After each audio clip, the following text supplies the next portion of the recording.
Welcome to episode 7 of Geeking Out with the Foos, presented by FooBarShow.com, where we talk everything geek, including movies, TVs, comic book news, and video games. I am Joe C, fooing it up with Steph. Remember to like and follow us on our socials and rate and review on all podcasting platforms. Steph! Who's not here? No, the Foo's not here. The Foo or Josh aren't here. They are absent. And matter of fact, that's why we didn't have a sports podcast yesterday. I was going to do something, just off the cuff. But, I didn't want to add to the conversation of, anybody can just have a podcast.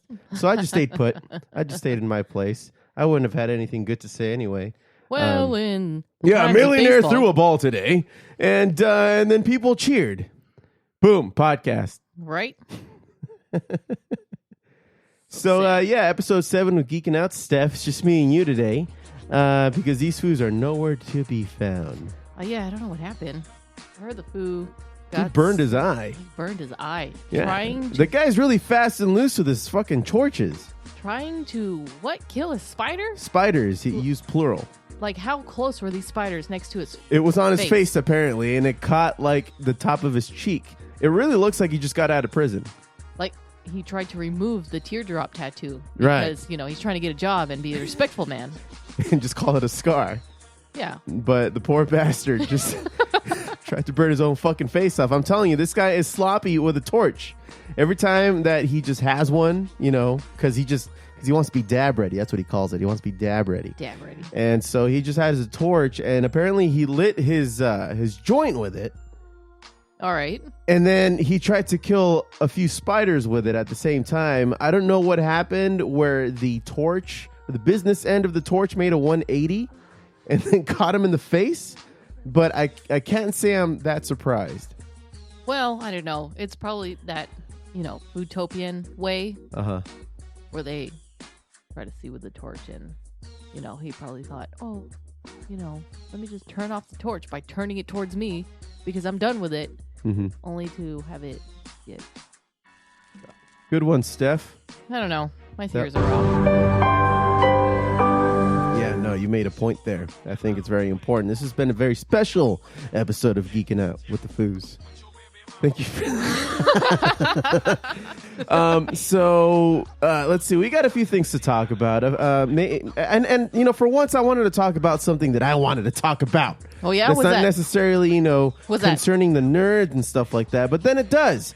One of my favorite directors of all time, Martin Scorsese, he started talking some shit about geeks and geekdom and all the movies that have been coming out concerning, the MCU and DC Comics and such. But though he is one of the world's greatest directors and pretty much like a human film encyclopedia, him and all the other Oscar-winning directors, they all seem to have something in common where they know everything about everything when it comes to movies. They're like an encyclopedia. They've seen them all.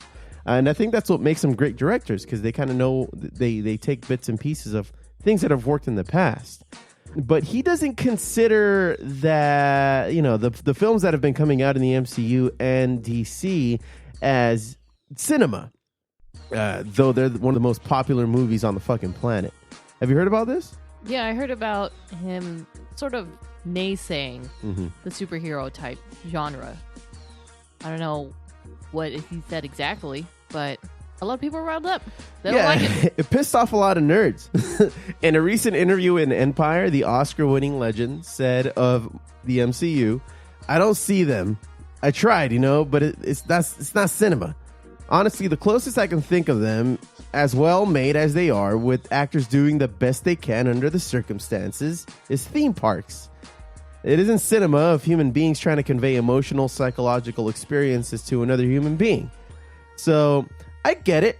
I get where he's coming from. But some people were calling him a one-genre filmmaker, like a very closed-minded filmmaker. I mean, to me, the MCU it's an accomplishment, I think. I think it's one thing that many, many nerds have been looking forward to for a very long time. I think it's satisfied a lot of tastes when it comes to comic books and comic book movies. It really stayed true to the T of what is a comic book movie, and it involved everybody around that universe so that it kind of put a bow tie on everything. No, I understand what you're saying. And there's definitely different levels of comic book interpretations. You know, you have those serious comic books where it's a lot of drama. You have comic books like Spider-Man where there's a lot of comedic reliefs and a lot of stuff that's in between or sort of supernatural, whimsical, like Sandman, which is just way out of this world. So talking about the Marvel Cinematic Universe in particular, you have all of this drama, you have the comedic reliefs, and you have a deep storyline that's so hard to put in one movie. You have to make like 10 years worth of them. You have, and then not only that, but to be a good movie, it has to be good timing. So the writers are already having a difficult time with all this. Yeah. No, you're right. It's an accomplishment, like I just said, and it satisfies so many tastes in the comic book nerddom. Yeah, I'm agreeing with that. Yeah. But he doesn't see it that way, unfortunately. And I mean, I can't help but disagree with him, but I can't help but still love the freaking guy because he knows how to make a goddamn movie. Right. I mean, has there been a movie that you don't like from Martin Scorsese? I think his batting average is like awesomely high. All of his movies have been exceptional. Yeah. I agree with that.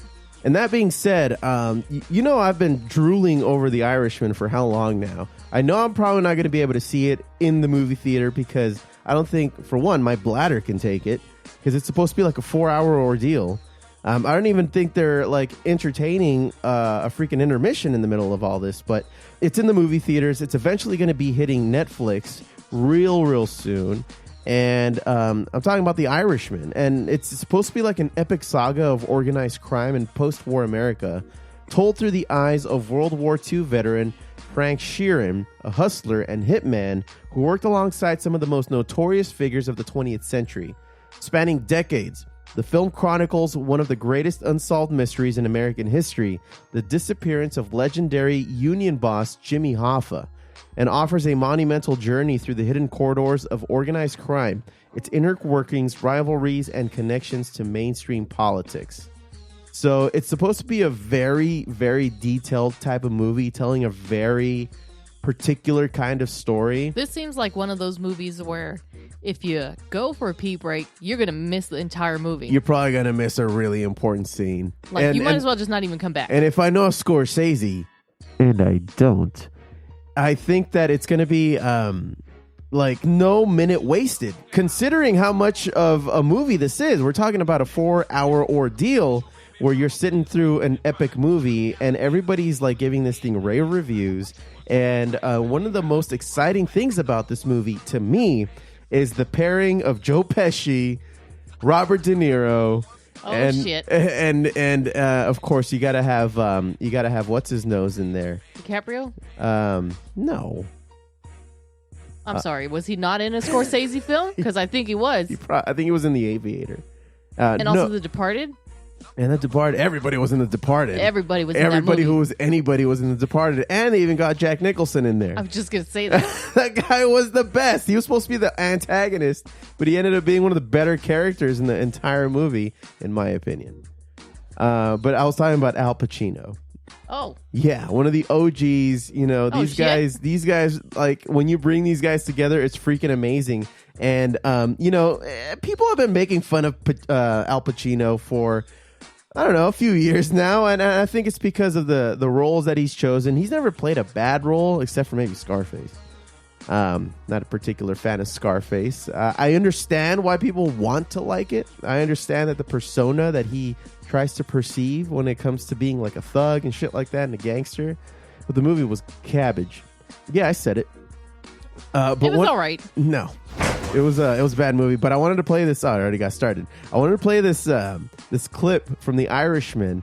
It's freaking quintessential awkward silence. You know that awkward silence that you got when Joe Pesci was giving that motherfucker a hard time in Goodfellas, where he's just like, "What am I, a clown?" You know, and you get like that awkward silence of like, "Oh shit, is this guy just gonna go off and shoot everybody?" Pacino does the same thing in this clip. Now it's a 2-minute clip, but I really want to allow it to breathe so you can understand where I'm coming from with why I love this clip that Netflix has put out. This is going to spoil the movie. Of The Irishman. Not at all. It's a 4-hour movie. I can't imagine a 2-minute clip would tell you anything about the actual synopsis of the movie. I just love the acting that takes place and the banter that takes place amongst these guys. So let's check hear it out. Can you believe this weather, Frank? Huh? It's 85 degrees outside. Perfect. Hey, Tony J. Jimmy. People freezing to death in New York, and look at us. Huh? Hey. Why we don't live here all year round is what I want to know. Oh. Beautiful. It's summer. What? It's summer. People aren't freezing to death in New York. It's summer. In my mind, it's always 8 degrees in New York. I'm making a point. Making a point. Making a point dressing like that? Is that you dress for a meeting? And this is how you dress in Florida? In a suit? For a meeting? Anywhere. Florida, Timbuktu, I dress in a suit. For a meeting. And you're late. What? You're late. And it was traffic. Yeah, it's traffic. Wasn't it traffic? You give me It was traffic. traffic. What do you want from us? It was bumper to bumper. Yeah, no, it's bad, you know. Traffic. I never waited for anyone who was late more than 10 minutes in my life. I'd say 15. 15's right. No, 10. I don't think so. 10's not enough. You have to take traffic into account. That's what I'm doing. I'm taking traffic into account. That's why it's 10. I still say 15. No, 10. Fine, we disagree on that. How about 12 and a half minutes?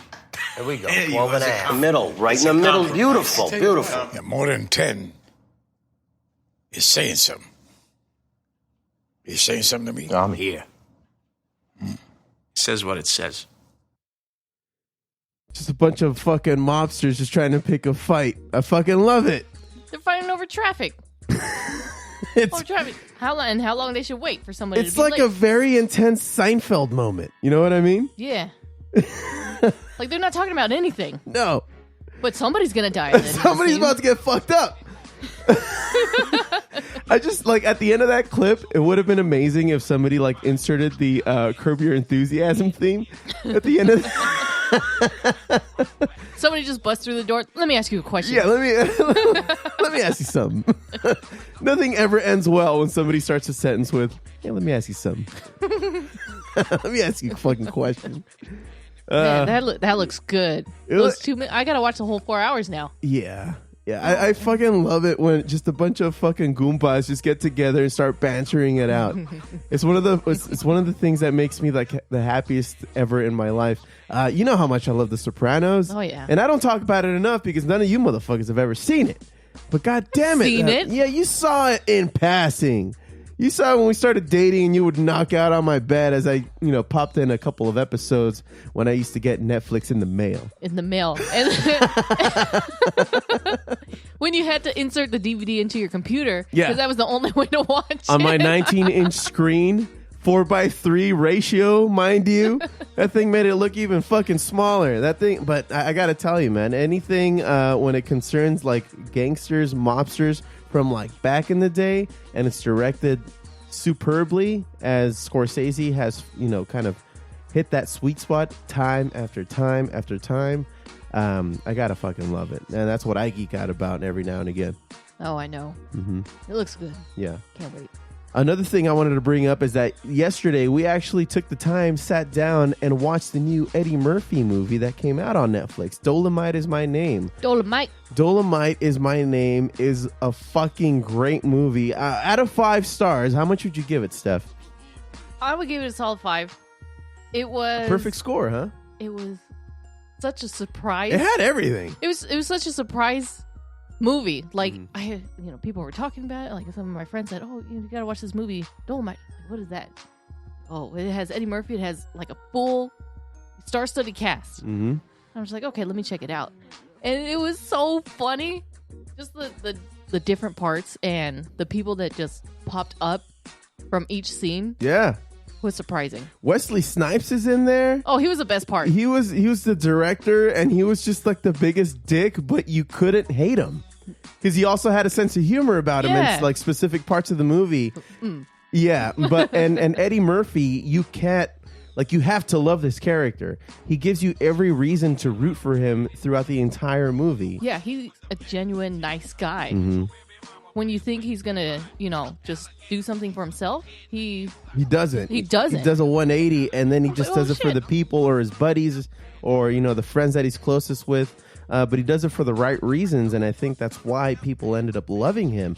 What kind of surprised me the most, and it didn't surprise me. I had an idea that there, these blaxploitation films back in the 70s were created. I didn't think they were created by a one particular person, which was the character that Eddie Murphy plays in this movie, Rudy Ray Moore, who is then portraying the character of Dolemite in both his stand-up routine and a series of blaxploitation films that started with Dolemite in 1975. So a lot of great people in this. We had what's his name? Craig Robinson was in there. Craig Robinson's in there. Keegan-Michael Key. And amongst others. Snoop Dogg, who made a couple cameos in there. That was pretty dope. And, this is the first R-rated film that Eddie Murphy has done since 1999's Life, if you can believe it. Life. I mean, the only significant movie I think that he's done since then has been what? Donkey and Shrek. Right? And that was PG. You had Bowfinger with Steve Martin. That wasn't in the mid-aughts, I think. If I remember correctly, it came out around 2005. I could be terribly wrong. Then he had his whole Nutty Professor. Wasn't that in the 90s? I think it was in the 90s. Yeah, I think it started in the 90s. And it was then longer. It was longer. Moved over into the. Yeah, it was way 2000s. back. It was way back. Yeah, I mean, you may be right with maybe the sequels coming in through the 2000s, but You know what movie's good? Hmm. Out of Africa. which one's that one? Back in the 80s. It was one of his one of the first I must few have films. missed that one. Yeah. He's a great actor. I like that they kind of portray his character as somebody who influenced the hip-hop revolution in the 80s, that people, or at least musicians in the 80s, were looking at what he did in the 70s with his rhyming and the music that he would put behind his rhyming comedy, which was really just a lot of witty. It was just all pure wit, and they would look at that and say, hey man, people like that. It has a cool beat to it. Let me spin some records, put a beat on myself, and then try to create something that's clever and witty for everybody in the community to see. And boom, you got hip hop all of a sudden with Grandmaster Flash in the mid to late 80s. So good stuff. I fucking enjoyed the shit out of it. It's 2 hours really well spent. I didn't want it to end. I think that if it would have gone 2.5 hours, I would have been okay with it. Yeah, and the thing is, I didn't realize that the Dolemite film was an actual film. Yeah. So I'm just like, well, Eddie Murphy's going to need to make this Dolemite film. But then it's already been made. Yeah. And they made several movies after that. Yeah, they did. Had no idea. It was fucking dope. I think everybody should go check it out. Take the time and get into this movie because it's one of the best things Eddie Murphy's done in a long time. Aside from Shrek, but are you going to count that? It's not like live action. You're not really using his entire comedic skills from him as Donkey and Shrek. He's a supporting actor. Yeah. And so you wanted to talk about something today, Steph? Well, there's X-Men news happening in the comic book because it's not going to jump into the Marvel Cinematic Universe, but we can't neglect the comic books. So right now what's happening in the X-Men universe is all of the mutants are now on their own city-state island called Krakoa. And so humans have allowed mutants, because you know how the X-Men were hunted down, the U.S. government's trying to kill all the mutants and eradicate them. But now the mutants had come up with a medicine to prolong human life and get rid of all the cancers. They developed that, and the mutants said, okay, we're going to give you this drug, but you have to let us live in peace. and we're gonna live on this island. And humans said, "Fuck you guys." No, they agreed. Oh, And so that's all in the House of X comic book. mm-hmm. And they're forming a council right now. And Apocalypse is actually part of that council. Ooh. Apocalypse, Professor X, Emma Frost, Nightcrawler, Storm, Magneto. So once foes are now coming together to try to form this utopian society. Damn. And so right now we're just seeing how it works out. And there's rules saying that he'll no human, make more mutants, just live in peace right now. Mm-hmm. But I can't wait to see what happens after they start really settling in. Damn. Because the last few comic books, they had to fight to get this Krakoa going. Nice. Yeah. Can you believe it? Okay, that's interesting. So that's one of the things that we don't really focus on is X-Men. And I love X-Men. I was Jubilee You were Jubilee for this Halloween. past And Halloween I party. tried to make you become Jubilee, putting a Star of David play on you. on words. Yeah, and then you could be Jubilee, but no, you had to naysay it all and just be regular old Jubilee. I was going to be Cherry's Jubilee. What's the difference? I don't know. I think Cherry's Jubilee is like a dessert. I Oh. would have just, had cherries Okay. around me. I don't know.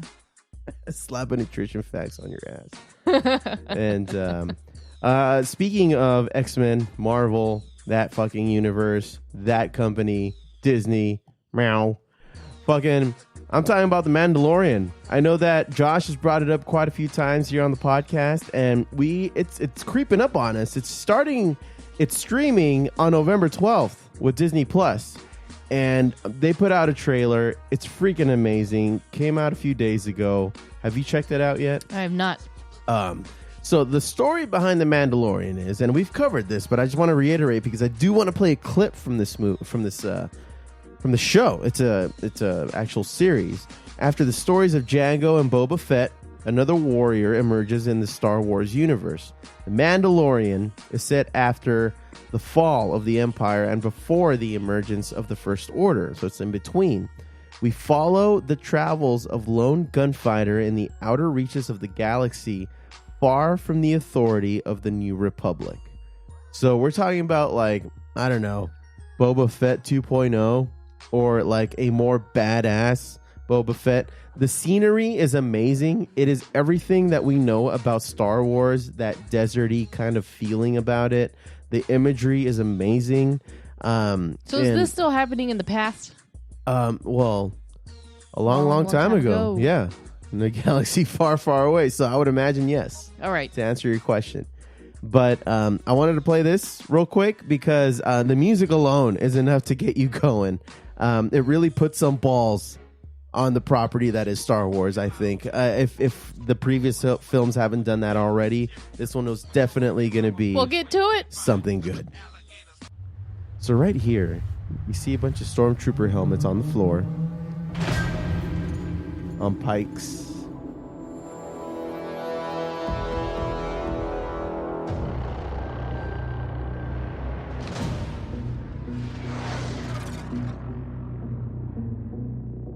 Flying over a forest, coming up on a city.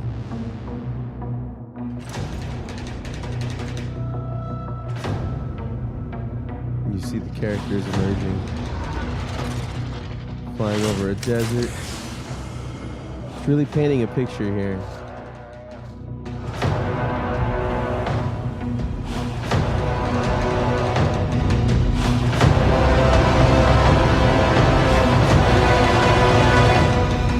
Bounty hunter.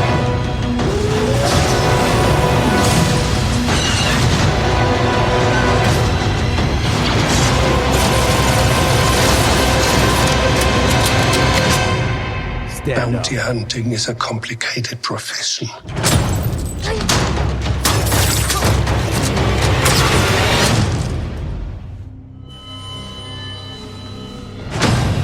Don't you agree?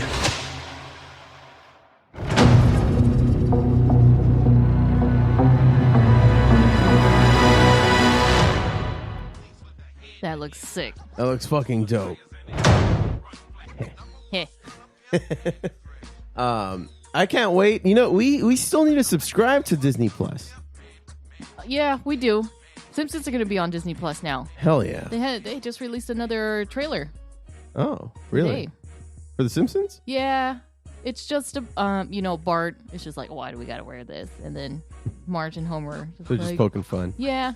And Yeah. then Bart turns around and moons the camera, and then it's censored. To Disney Plus. Of course, it's Disney.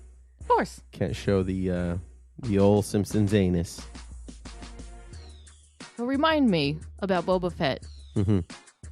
Because that's Boba Fett, right? Or No, it's the new guy. that's a new guy. It's the new guy. I guess they just consider him the Mandalorian because Boba Fett and Jango Fett, they're all Mandalorians. That's their race. Right. But I guess this guy is the Mandalorian, or at least this guy is the one branding his entire race as a race of bounty hunters. At least this is based on what I can tell off of this trailer, because he makes himself become some kind of badass, and the shootouts already in the trailer. I can't wait. Firepower and shit. Yeah. There was a droid shooting from in front of him and also in back of him, not looking behind because he's a droid and I guess he has the vision in the front and the back. Yeah. I just thought that was cool because you haven't seen that before. You always just see them focused in one direction. But then somebody thought, well, this is a droid, so we can put cameras on both ends and he can have the ability to shoot. You're not with me? Anybody? Oh, yeah. Makes a lot of sense. Thanks, Steph. Wow, thanks for your support. No, it looks exciting. Last thing I wanted to bring up was that the CW is developing a spin-off about Superman and Lois Lane raising their super baby. Can you believe that? Excuse me. Super baby? Yeah. I can't imagine that she would still be alive after conceiving from, Kal-El. You know, in the comic books, He rips her in half? No, Clark Kent and Lois Lane do have a son. Mm-hmm. And he becomes the next superhero. Uh-huh. But for some reason, like, Jor-El comes back to life or some shit. His dad? Yeah. The grandpa of, So Clark Kent names his son Jonathan Kent. Okay. Jonathan Kent, the son, Uh-huh. goes with Jor-El. His grandpa. His grandpa. Uh-huh. And then, gets his powers and refines them. He's And like then he his comes back Yoda. to Earth. And it was a very sweet scene in the comic book when Jonathan Kent comes back because Clark Kent's, dressed as Superman and they're flying in the air. And he just gives him the biggest hug. And Jonathan's just like, Dad, let go. It's like, no.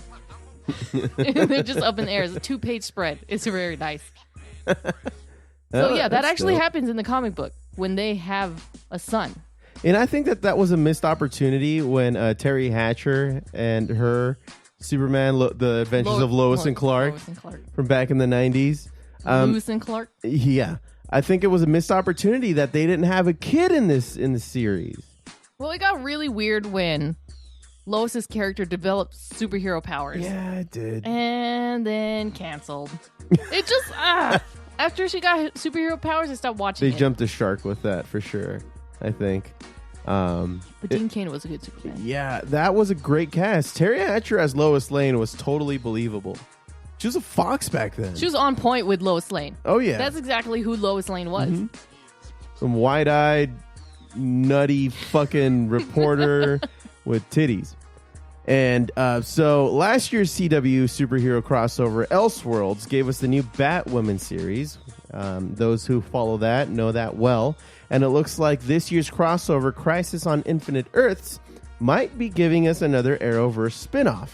According to TV Line, the network is developing a show about Tyler. Oh, here we go. Hoechlin, Superman. Yeah, Tyler, that guy, who first appeared on Supergirl a few seasons ago. And Elizabeth Tulloch's Lois Lane, who, like Batwoman, first appeared in Elseworlds as the two of them deal with all the stress, pressures, and complexities that come with being working parents in today's society, but with the added twist of these working parents being an alien superhero and a legendary journalist, and also the baby will probably have powers because that's how this usually goes. So the show apparently dubbed Superman and Lois, so as not to confuse Lois and Clark fans, presumably, comes from former Flash boss Todd Helbing and super producer Greg Berlanti. Arrow is also possibly getting another spin-off in the form of a future set show about Catherine McNamara's character. So despite the upcoming end of the Arrowverse's flagship show, the CW is not backing down from its superhero programming. Like, they actually found a stride, and they're really making it grow. And I think that it's taken them a while to really put Superman in the light. I mean, I think there might have been some contractual things going on, but the fact that they didn't really jump at Superman, I think, was somewhat tasteful. You know, you really start to introduce Arrow, Flash, all the others, you know, in this universe. Right, because you forget that it's not just one superhero. It's a supporting cast. You gotta think about the supporting team. Mm-hmm. We already care about Superman, Batman, Wonder Woman. It's just nice that they're making us care about everybody else before they start to actually now bring in the main hitters. And you know what's probably going to be good about this series is that since Superman is already introduced, they don't need to do an origin story. They can just start from wherever they decide to start off from. I would love it. Like the relationship has already started. There's already Superman. We don't need an origin story. Let's kill Thomas and Martha Wayne again. Don't. Just for the fuck of it. I mean, it's kind of become a tradition at this point. You're not a Batman-related movie unless we see Thomas and Martha Wayne killed in cold blood in one of the dirtiest alleyways in the city. Right? Aren't you with me? Single time. Yeah. Joker even did it. I thought he was, at the very least, this movie wasn't going to have it, and bam. They fucking just kick you in the nuts. So sad. With the pearls and everything. Yeah, well, that's kind of a quintessential thing about this whole scene, is the pearls hitting the floor. No, we get it. Mm-hmm. We get it. Mm-hmm. We just don't need to see it anymore. Yeah. Yeah, there's no reason for it. Like, come on, we get it. They die. At least Marvel understands that we don't need to see Uncle Ben die again. Please, no. But, yeah, I think that this is going to be something interesting. It's a different take on Superman, where now we're seeing it from the point of view of, you know, him and Lois. I know that usually they're at work, and when they're at work, he's usually not Superman. He's Clark Kent, and that's how they kind of associate with each other for the most part. But I think at this point in their, the Superman lore, she knows who he is. He's okay with it. Obviously. They're banging. They're having a kid. It's all good. They're flying to Kansas for the weekend to go see the parentals. It's fine. Mm-hmm. But I think, you know, all fuckery aside, he would destroy her, right? Like, if he just mounted her, yeah. Yeah. I mean, she probably wouldn't even feel it. You know, before ejaculation, because he's going so fast. Unless he goes. Because she would be on fire. Okay, it could go either one way. She bursts into flames, or she just doesn't feel it because it's too fast. But There's no way. But physics all that say friction. She's gonna burst into flames. It's either that or else she'll just melt from the waist down. I can't imagine that she would still have a pelvis after everything. Who cares? It would be destroyed. Who cares? Fuck the physics. I'm just saying. That pussy's like destroyed. Look, how about Crypto? Crypto's dope. I love Crypto in Titans. We haven't seen him in an episode or two. I think it's just been one, right? Because it was a massive flashback in this latest episode of Titans. Yeah, no, but I'm talking about Crypto. Like, fucking for real. Like, dog. they didn't, pussy it down with the dog and just made him look all cute. Like, they give him legit powers. Yeah. Like, he took a human and just flew out the window at light speed. Broke the window into pieces. I'm just like, how did she survive that? Holding on to this dog. Yeah. Titans is doing a great job, though, overall, I think, with all the characters. Robin, I think the actor playing Robin is one of the best decisions that DC's made in a very long time. That guy Dick is Grayson killing Robin, because there's two Robins right now. That's right. Dick Grayson, the guy playing Dick Grayson, is doing a fantastic freaking job. His supporting cast is doing a great job. I'm really bought into what's going on with them and Deathstroke right now. Everybody who's not watching this fucking show and cares about DC and the future of DC is doing yourself and the rest of the world a disservice. Deathstroke and Hive are one of the biggest antagonists for the Titans. Mm-hmm. So they are doing a very great job at, breaking down everybody emotionally and physically in every episode. Yeah. It's nuts. They actually paid a lot of attention to the comic book, which series don't really do that. I mean, they use it as a jumping point, but yeah, you actually see it translate. And at one point in the Titans' history, do they start to introduce Cyborg? Does that come a little later on? Yeah. Yeah. Well, Cyborg, he should be part of the original Titans. Oh, really? Yeah. Like with Aqualad and such? Yeah. Okay, because that's not happening. Well, Cyborg is in Doom Patrol right now, so he is on a mission. Okay. Kind of on a personal And we did see mission. Cyborg in the first season. Of Titans? Didn't we see Cyborg? No, that was Doom Patrol. Okay, so see, I'm getting them crossed over. Yeah. Yeah, that was totally Doom Patrol. They introduced Doom Patrol in season 1 of Titans, but Cyborg had not joined Doom Patrol at that point. Yeah, but Cyborg in Doom Patrol is in the Titans. Okay. But he didn't talk about it in Doom Patrol, so... Well, no, that's it's assumed. Okay, well, they should give us some Easter eggs here that we can work with to make us feel better, I think. You know what I think we should watch? Rewatch the first episode of Doom Patrol with Cyborg. Because I'm wondering now, when Cyborg is going through his computer analysis, if something says Titans. I need to rewatch that. Oh. It might not. Uh-huh. Like just that he has knowledge about these guys? Right. Because he has a database already. Yeah. So he had to have gotten it from the Titans. Yeah, of course. I mean, it'd be weird if he didn't know about them, because they're obviously in the same universe. Gar went to the Doom Patrol, and he was in there before he got into the Titans. Yes. Yeah. So there's that. They're really misusing Gar's power. Yeah, how would you? How would they use them better? Do you think? Beast Boy? Yeah.